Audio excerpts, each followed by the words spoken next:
Bienvenue sur Mama Librée, le podcast qui parle de conception, grossesse et postpartum sans tabou.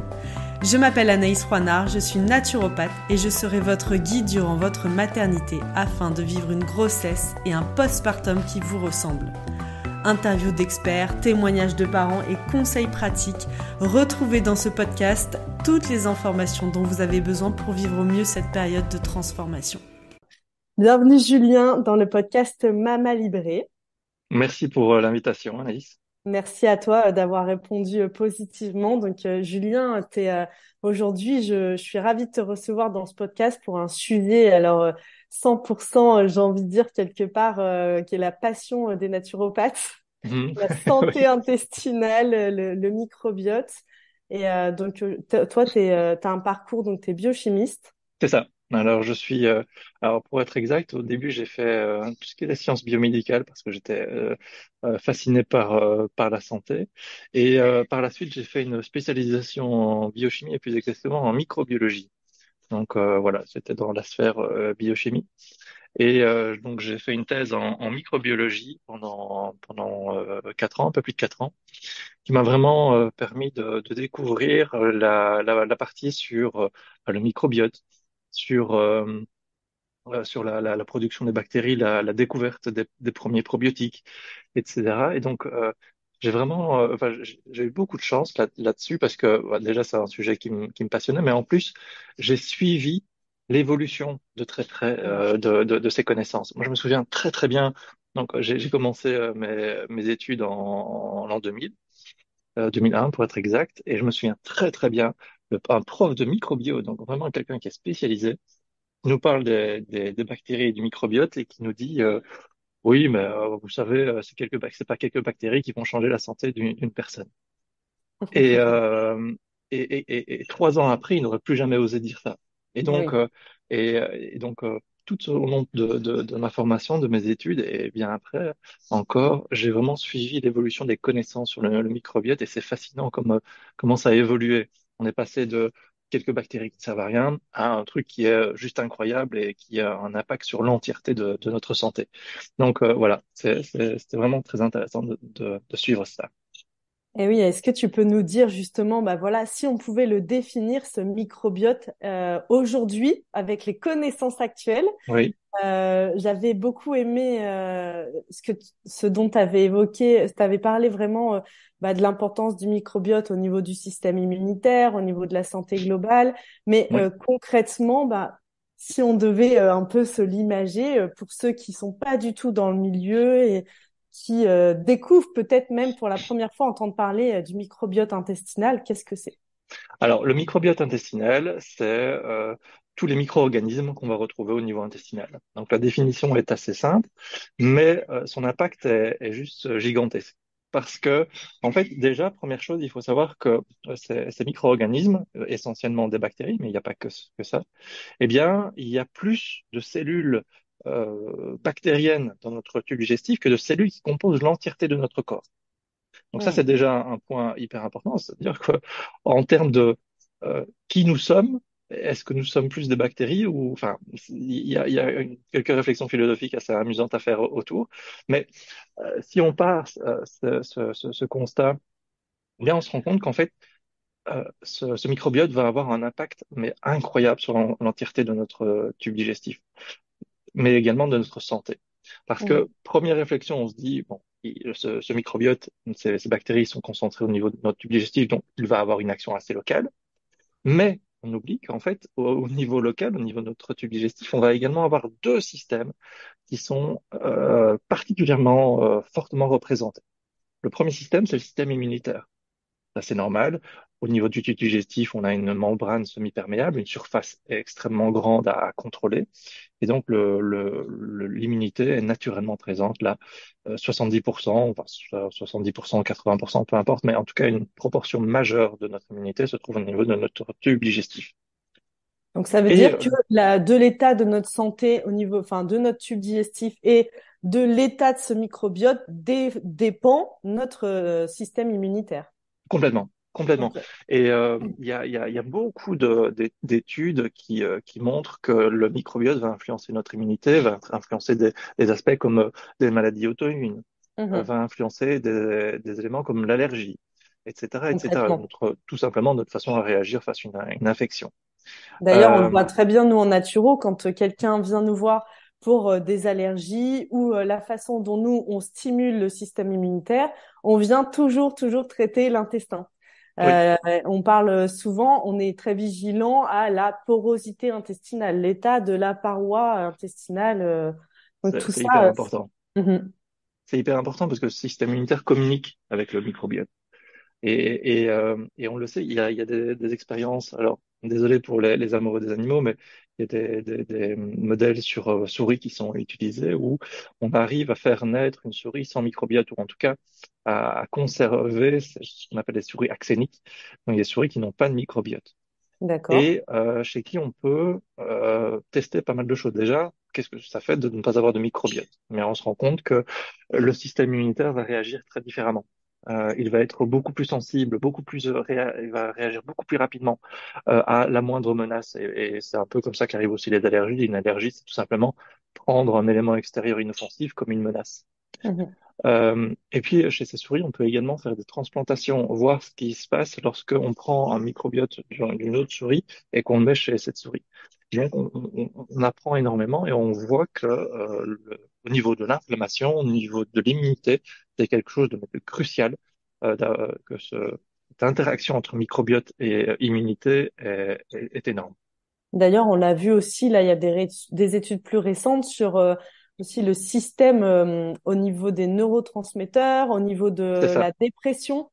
Là, pareil, c'est intéressant ce que tu dis sur les souris. Il me semble que c'est toi qui avais évoqué ça lors d'une de tes vidéos sur les souris. Ben, on voit aussi que quand on transplante un microbiote d'une souris dépressive sur une autre souris qui, à la base, ne l'était pas, eh ben, Oui, elle va avoir un comportement dépressif. Enfin, c'est quand même assez exactement. incroyable.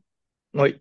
Et, donc, on arrive, il y a une expérience assez intéressante qui se fait sur la toxoplasmose Mhm. entre la souris et le chat. Donc, en fait, je sais pas si tu connais ça, mais donc le micro-organisme responsable de l'infection, eh bien, va se développer chez le chat, mais est transporté par la souris. Et en fait, chez la souris, ça va entraîner un comportement différent. La souris va se comporter comme si elle avait moins peur. Et donc, la souris va se déplacer plus librement, donc elle est moins inhibée, elle va se déplacer plus librement et donc se faire manger par le chat plus rapidement, ce qui va permettre d'infecter le chat par la suite. Et donc, en fait, on se rend compte que des micro-organismes d'autres organismes, parce que ici c'est pas une bactérie, mais peut modifier notre comportement. Et donc Mhm. on l'a vu par la suite chez l'humain, mais le sommeil, le stress sont des éléments qui vont être influencés par le microbiote. Et donc là encore, on est contrôlé en partie par l'extérieur. Et oui, par l'extérieur et en même temps, Oui, donc, nous, on aime beaucoup en naturopathie dire on est contrôlé par ce que nous ingérons. Du coup, oui, ce bah que oui, nous là, oui, consommons, exactement. on Oui, devient ce que l'on mange un peu quelque oui. part. Oui, oui, tout à fait. À plein de niveaux différents. En plus, ce qu'on va ingérer va nourrir le microbiote et ainsi de suite. Mhm. Donc, c'est parfaitement vrai. Donc aujourd'hui, moi, je suis ravie que tu sois dans ce podcast là sur Mama Libré parce que donc on parle beaucoup dans Mama Libré de la naissance, Oui, de aussi l'allaitement, de voilà de la grossesse et donc la santé de la maman et du futur bébé nous importe. Et dans cette santé de la maman et de la santé de son microbiote, de la santé, de sa santé intestinale, va découler la santé de son futur bébé. exactement. Oui, oui, tout à fait. Et en fait, ces interactions vont se dérouler à différentes étapes. Donc, Oui, déjà, au moment de la grossesse, on va avoir complètement. un impact du microbiote sur le développement du bébé et développement qui aura un impact sur toute sa vie. Puis, au moment de la naissance, eh bien, il faut savoir que le bébé naît sans microbiote, en tout cas quasi sans microbiote. C'est vraiment lors de la naissance qu'il va acquérir le début de son microbiote. C'est lors de la naissance qu'il va être en contact avec la flore vaginale par le passage et qu'il va acquérir donc les premières bactéries qui vont coloniser progressivement son tube digestif. Et donc, on le voit très clairement quand on regarde le microbiote d'un nouveau-né. Eh bien, ce microbiote ressemble est quasi à l'identique par rapport au microbiote de sa maman. Puisque, en Mm. fait, là, on en reviendra peut-être par la suite dessus, mais le microbiote intestinal est quasi identique au microbiote vaginal. Mais oui, Donc, c'est vrai. ça, c'est super important. Et d'ailleurs, la réflexion va beaucoup plus loin. Parce que imagine un enfant qui n'est pas par voie basse, mais par césarienne, Oui, bien, il n'est pas en contact avec cette flore bien sûr, vaginale. bien sûr. Et donc, le microbiote chez cet enfant va être totalement différent. Et c'est une des pistes pour expliquer justement que les enfants qui sont nés par césarienne vont avoir des risques d'allergie, notamment, plus importants que les enfants qui sont nés par voie basse. Parce que justement, cette première inoculation du microbiote est quelque chose d'essentiel. Et d'ailleurs, aujourd'hui, alors je tiens à le dire, c'est assez récent, mais de plus en plus dans les maternités, on prend en considération ce phénomène et on vient prélever à l'aide d'un coton-tige ou voilà d'une compresse au niveau de la sphère vaginale pour appliquer au niveau de la sphère buccale Ok, du bébé. Ouais, c'est récent, mais ça y est, ah, c'est génial. ça commence à venir. Et moi, j'incite, bah voilà, aux mamans qui bah, seraient enceintes et qui nous écoutent d'ailleurs, ou voilà, à avoir cette notion-là. C'est quelque chose qu'on peut mettre dans son projet de naissance. On peut demander, voilà, en cas de césarienne, et puis on ne sait jamais comment se passe un accouchement. Parfois, à la dernière minute, on peut finir en césarienne. Et ben, ça, c'est quelque chose qui peut être fait, qui est pratiqué. Et il y a aussi une autre étude que j'avais trouvée très intéressante et rassurante pour les mamans qui, bah voilà, auraient un accouchement par césarienne, c'est que lors de l'allaitement, aussi, l'allaitement permet la transmission du microbiote. Oui, tout à fait. Le microbiote de la peau à ce moment-là va être transmis. Et effectivement, mais je ne connaissais pas Ouais. ce qu'on fait dans les maternités, mais ça, c'est vraiment génial. Ça, c'est C'est vraiment une génial, ouais. très, C'est très grande récent, avancée. mais il y en a Oui, il y a une prise en considération qui est faite aujourd'hui de plus en plus. Ça très bien. doit être répandu de encore plus, hein, mais Oui, on- c'est une pratique qui commence à être faite. Mm. c'est une excellente nouvelle pour les futurs bébés. Et oui, parce que tu parles des allergies, mais il y a aussi bah, la fragilité au niveau du système immunitaire. Il y a Oui, vraiment donc oui, de oui, but. c'est très flagrant de voir, les études sont vraiment très, très claires là-dessus. Les bébés nés par césarienne risquent d'avoir plus de problèmes de santé qu'un bébé né par voie basse. Et bah, tu les as cités, donc les refroidissements, il y aura plus souvent des refroidissements. Il y aura également plus de risques d'allergie plus tard. Il y aura tout ce genre de soucis liés à l'immunité et à l'inflammation qu'on va retrouver de manière plus fréquente. Maintenant, c'est pas blanc ou noir, c'est des statistiques et c'est des risques. Mais là, clairement, il y a une composante importante du microbiote là-dedans. Et donc, c'est intéressant aussi de préciser que le microbiote, alors, c'est un peu une carte d'identité avec laquelle on va grandir, évoluer, puisque, bah, Oui, comme tu disais, on est sans microbiote, et puis après, notre environnement, tout ça va venir ensemencer ce microbiote. Et voilà. est-ce que, voilà, imaginons quelqu'un qui se dise, bah, voilà, moi, j'ai eu une alimentation bah, j'ai pas prêté attention à mon alimentation, j'ai eu beaucoup de stress, peut-être que j'ai eu beaucoup aussi de traitements antibiotiques qui Oui, viennent tout à fait. laver Mhm. cette flore intestinale. Est-ce que voilà, ce microbiote, on a un impact? Alors oui, on a un impact dessus. En fait, il faut savoir que les premières années de vie, on a un microbiote qui peut changer rapidement. Qui peut évoluer rapidement, en bien ou en moins bien. Donc, Mhm. on a beau naître par voie basse et Tout avoir bien. Mhm. un allaitement, etc., etc. Si on commence à prendre des cures d'antibiotiques à 3-4 ans, c'est pas ça qui va, ça va quand même créer des problèmes. Mais donc, Mhm. en étant jeune, on a quand même une plus grande variabilité ou évolution du microbiote. C'est normal. Le microbiote était totalement inexistant, donc il faut le temps qu'il se mette en place. Et puis avec l'âge, on commence à avoir un microbiote de plus en plus stable, de plus en plus résistant face au changement. Et donc, malheureusement, si on est dans un état de microbiote déséquilibré, il va falloir mettre énormément d'énergie pour le faire changer d'état. Il y a un concept que j'aime beaucoup, qui est parfois un peu compliqué à expliquer, mais je vais essayer d'être le plus simple possible, c'est le concept de résilience. Mm. Imagine, tu es euh, de ton côté, il y a pas mal de relief, donc tu es dans une vallée et tu as une énorme boule à faire passer de l'autre côté de la vallée. Donc, tu dois faire monter la boule au sommet de la colline ou de la montagne et la faire retomber de l'autre côté. Mais en fait, ce microbiote, cette boule, ça va représenter le microbiote Mm. et son état d'équilibre. Imagine, tu commences à le faire pousser d'un côté de la vallée. Si tu arrêtes tout, bah, automatiquement, la boule redescend et revient à son état d'équilibre, à son état au fond de la vallée. Mm. Pour passer d'un état stable à un autre état stable, pour reprendre mon exemple, en fait, il faudrait passer d'une vallée à une autre. Ok. Il faudrait, et donc, il va falloir mettre énormément d'énergie pour faire monter cette boule au sommet de la colline, puis la faire redescendre de l'autre côté. Et en fait, c'est exactement ce qui se passe au niveau du microbiote. Imagine, tu essayes de le modifier, tu vas commencer à manger de manière plus équilibrée, tu vas faire attention au stress, tu vas faire plus d'activité physique. Mais parfois, c'est pas suffisant. Mhm. Parfois, ça va faire, certes, évoluer le microbiote, mais dès que tu vas arrêter ce que tu fais, ça va vite revenir à l'état d'équilibre. Pour vraiment changer son état d'équilibre, pour passer d'un état d'équilibre négatif vers un autre état plus positif, eh bien, on va vraiment devoir mettre énormément d'énergie et c'est là que, bah, bien sûr, l'alimentation est importante, bien sûr, le style de vie est important, bien sûr, l'activité physique est importante, mais c'est là aussi on va avoir besoin parfois d'éléments supplémentaires comme des produits fermentés. On en parlera par la suite, mais je suis Bien un sûr. grand fan de ces produits fermentés, éventuellement des probiotiques pour ceux qui pensent que c'est bon, de fibres, surtout de fibres, ça c'est vraiment génial, Mhm. et les prébiotiques.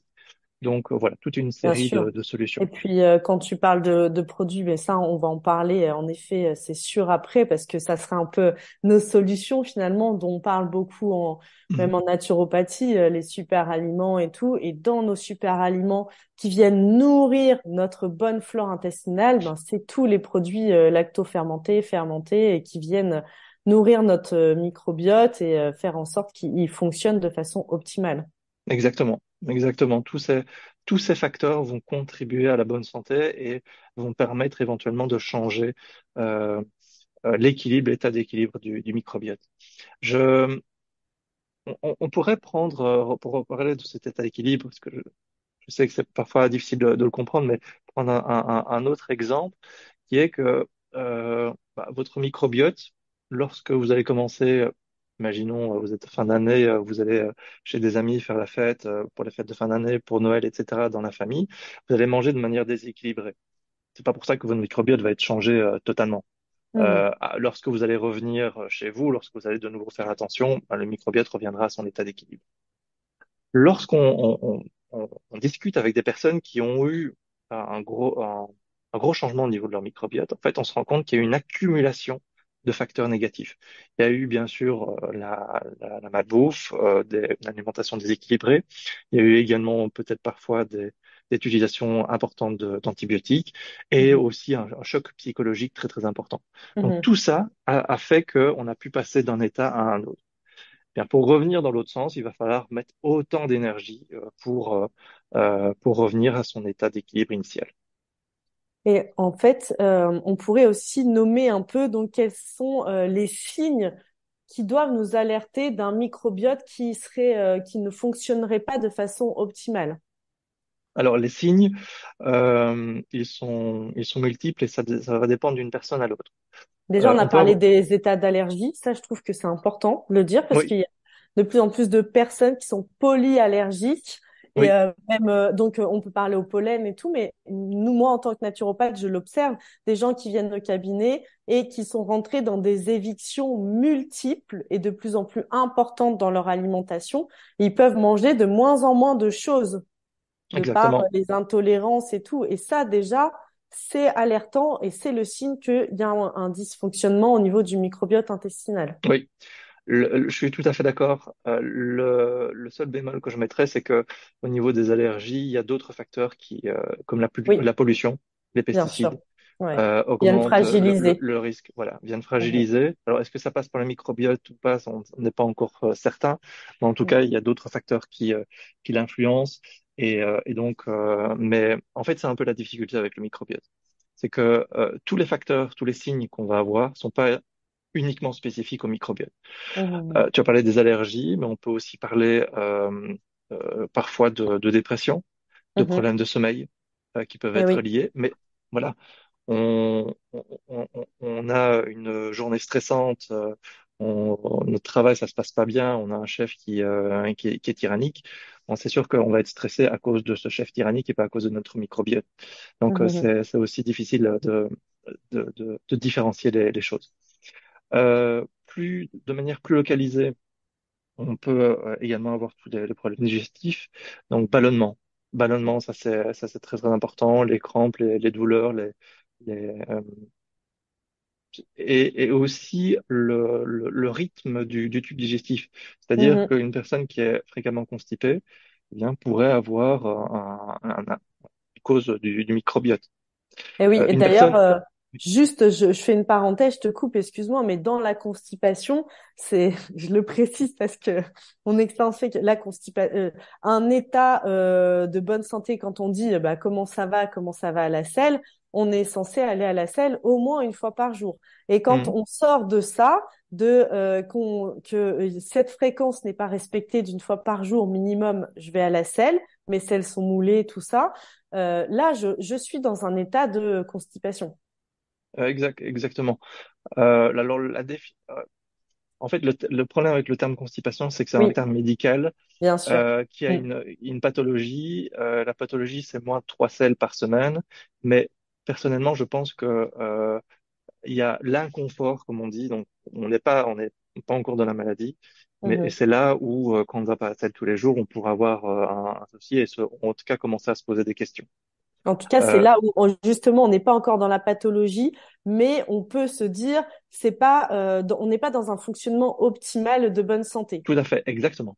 C'est Voilà. exactement ça. Mhm. Donc, en fait, c'est les premiers signes. C'est là où il faut se dire, ah, il faudrait Ouais. que je fasse Faut que tu attention. fasses quelque chose. Mm. Malheureusement, il y a beaucoup de personnes qui attendent d'être beaucoup trop tard, beaucoup trop loin dans la problématique pour réagir. Donc, ce sont les Mhm. premiers signes qui peuvent dire, attention, il faudrait que je fasse quelque chose. Bien sûr. Euh, et inversement, par rapport à la constipation, il y a aussi les Et oui. personnes qui ont souvent des selles trop liquides. Mhm. Et alors, le pire, c'est les personnes qui passent de l'un à l'autre. Mhm. Ça existe de manière même assez importante.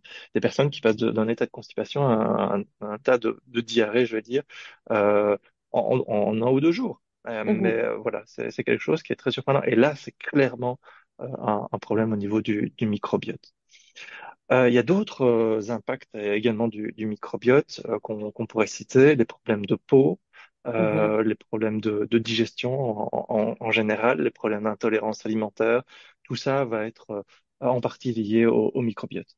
Et aussi, donc là, aujourd'hui, moi, j'avais vraiment envie qu'on parle de l'importance du microbiote donc intestinal et en lien direct avec la santé et le microbiote vaginal, Oui, justement de cette intercorrélation.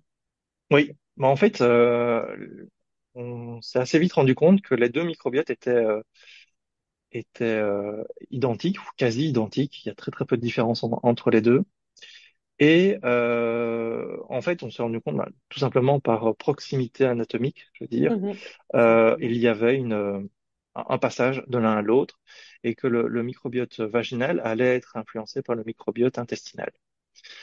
Et que ce microbiote vaginal pouvait également avoir des impacts importants sur la santé. On a parlé lors de la naissance, mais pas que. On a également évoqué pas mal de cas dans la ménopause, dans la façon dont les femmes vivaient la ménopause pouvait être influencée par le microbiote vaginal. Euh, et donc ça, c'est un élément important. Il y a quelques jours, il y a une étude intéressante qui est sortie en lien avec euh, pardon, j'ai juste perdu le nom. Euh, L'endométriose. voilà, l'endométriose. Merci Mhm. beaucoup. On en a parlé juste avant. Qui montrait qu'en fait, il y avait une bactérie spécifique qui était moins présente. ou plus présente en fonction de si on l'avait ou on ne l'avait pas. Et donc, ça aussi, ça ouvre pas mal de pistes de se dire, mais oui, là encore, le microbiote pourrait être un moteur dans cette problématique et donc pourrait être éventuellement une solution. Ouais, pour être un levier en tout cas, pour Oui. apaiser et pour moi qui accompagne beaucoup, comme je te disais là juste avant notre émission, notre enregistrement sur les femmes atteintes d'endométriose, j'observe que quand on revoit l'alimentation, qu'on met en place des choses pour prendre soin du microbiote intestinal, il y a une nette amélioration de tous les symptômes en général liés à l'endométriose. Mhm. C'est marrant ce que tu dis parce que dans cet article, une des conclusions de l'article, c'était de dire, bah, OK, on sait qu'il y a une bactérie qui impacte négativement l'endométriose. Eh bien, alors, l'objectif, ça va être d'essayer de l'éliminer, de la tuer. Euh, ça me fait sourire parce que c'est un discours qu'on a déjà eu sur les candidoses et d'autres problématiques comme celle-là, où la première réaction, c'est de se dire, il y a un problème, on va essayer de On le l'élimine. supprimer, de l'éliminer, sans penser que pour éliminer ce problème, on va avoir des conséquences parfois dramatiques. Parce que dans ce cas-ci, le but, c'est de trouver un antibiotique. Mais l'antibiotique, si on le prend, il va peut-être tuer la mauvaise bactérie, mais il va également tuer toute une série d'autres bactéries. Eh Et c'est oui. ça que j'aime beaucoup avec l'approche naturopathique, c'est que la réflexion, elle est parfois inversée. Mhm. Au lieu de se dire on va essayer de tuer la bactérie, on va se poser la question mais pourquoi est-ce qu'elle est présente? Mhm.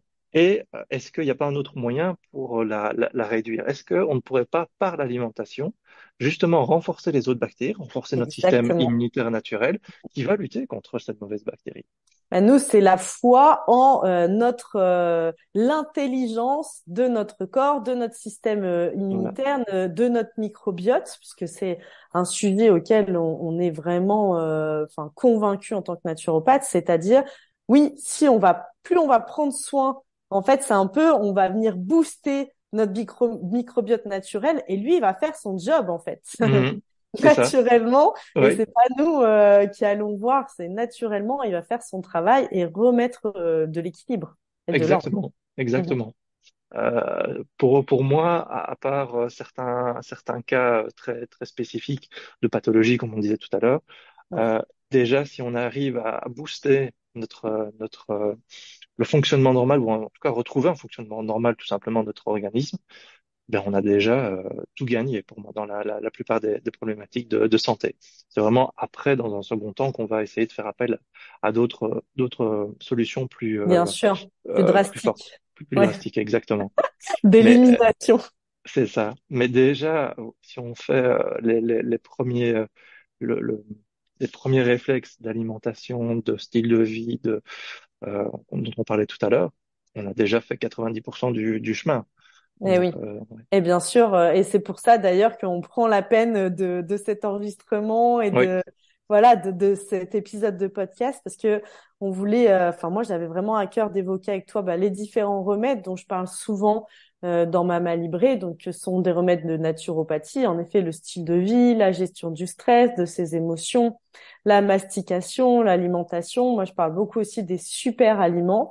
Et oui, toi, Julien, aujourd'hui t'as racheté une société qui crée un super aliment, qui oui. fabrique un super aliment. En fait, c'est une société je suis vraiment tombé amoureux des produits. Il y a une personne qui était là, qui a vu, enfin, qui était à côté de moi quand j'ai découvert les produits de la société pour la première fois, et qui a dit par la suite que j'étais comme un enfant dans un magasin de jouets. Et je trouve que ça résume parfaitement bien ma sensation. En fait, de par mon parcours, on en a parlé tout à l'heure, mais je suis microbiologiste. Et puis après, on n'en a pas parlé, mais j'ai fait pas mal de travail dans le domaine de la phytothérapie. Et Mhm. en fait, le laboratoire Pianto se base sur la fermentation pour créer des produits de santé, notamment en ajoutant de la phytothérapie. Et donc, pour moi, c'était en fait le produit rêvé que j'avais toujours voulu créer. Avant d'arriver chez Pianto, j'avais fait plusieurs jobs où je concevais notamment des produits de santé et j'avais toujours envie d'associer cette action sur le microbiote et sur la phytothérapie. mais c'est quelque chose qui rarement rencontrait une, je veux dire, une écoute, tout simplement parce que bah, au niveau industriel, ça coûte cher, c'est Mm. compliqué à faire, etc., etc. Et donc, voilà, on baissait souvent les bras pour des bêtes raisons économiques. Et là, j'ai enfin trouvé le produit qui permettait de faire ça, qui est basé sur la fermentation pour produire toute une série de micronutriments qui allaient nourrir l'organisme. Et quand je disais tout à l'heure que très souvent, euh, améliorer le fonctionnement de notre organisme, c'est déjà faire la majorité du chemin.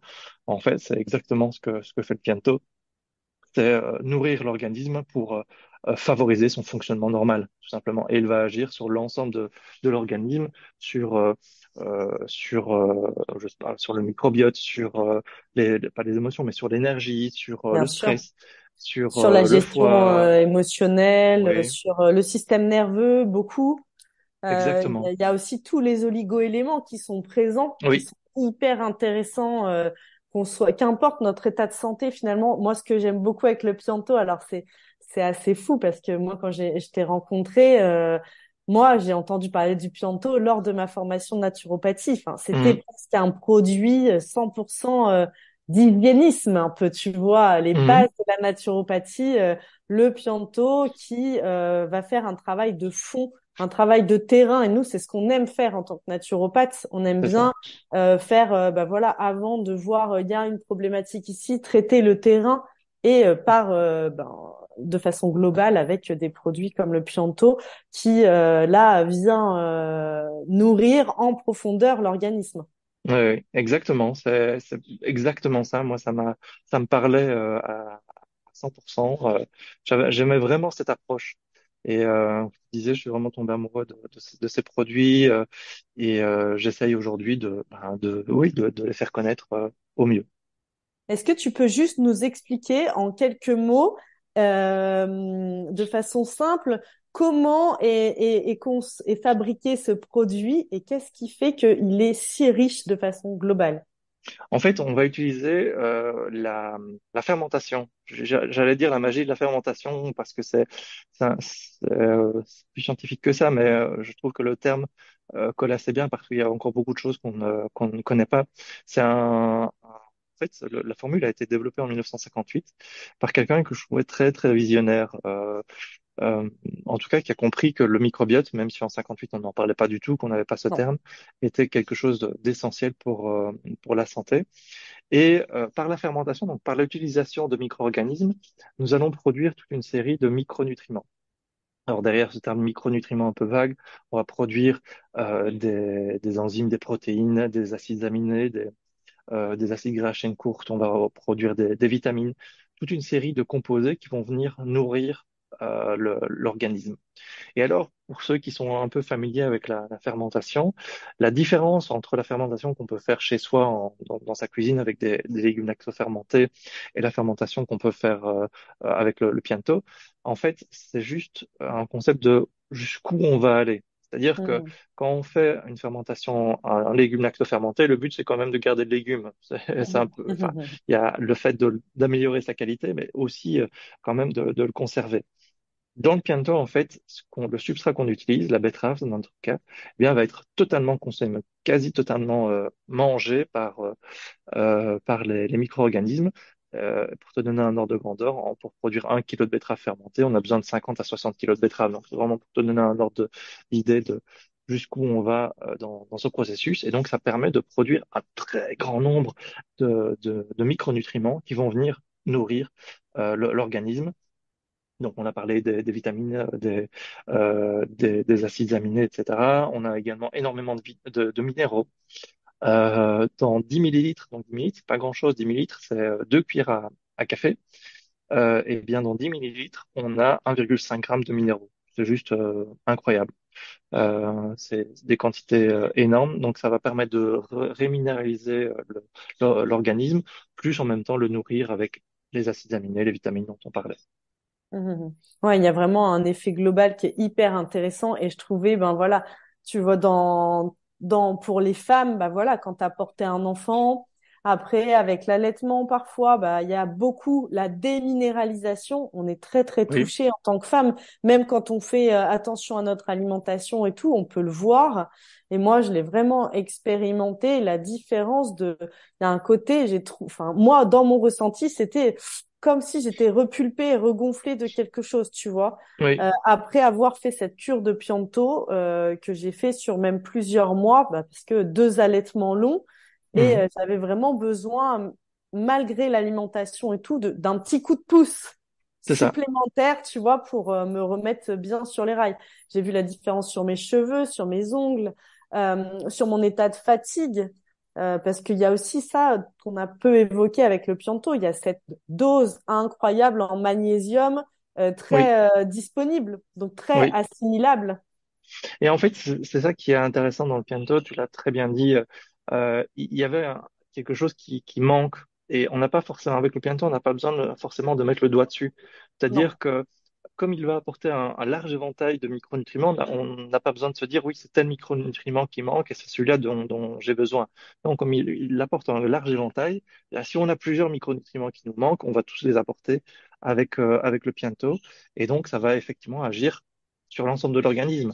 Tu as très bien dit sur les cheveux, sur les ongles, mais également Mhm. sur la peau, sur la Ouais. digestion, tout. Voilà, Mhm. Ouais. très bien. Bah super, merci beaucoup Julien. Ben, avec Euh, grand plaisir. bah voilà, en plus on a mis, je te remercie, donc tu as mis en place pour bah voilà pour les personnes, les mamas librées, on a un code promo donc de 10%. Donc je pense souvent au code que tu m'as fait, Oui, petit clin d'œil de c'était pas fait exprès. 0,14. Ouais, c'était pas fait exprès, mais c'était le mien. 0,1473, donc 14 le Calvados, hein, pour ceux qui me connaissent, bah moi je suis du Calvados, de Normandie, et le 73 en Savoie où je me trouve désormais. Donc très voilà, petit clin d'œil. Ouais. Merci beaucoup. Je te dis à très bientôt et Oui. merci à tous de votre écoute et à très bientôt sur Mama Libré. Merci, merci à tous et très bonne journée. J'espère que cet épisode vous a plu.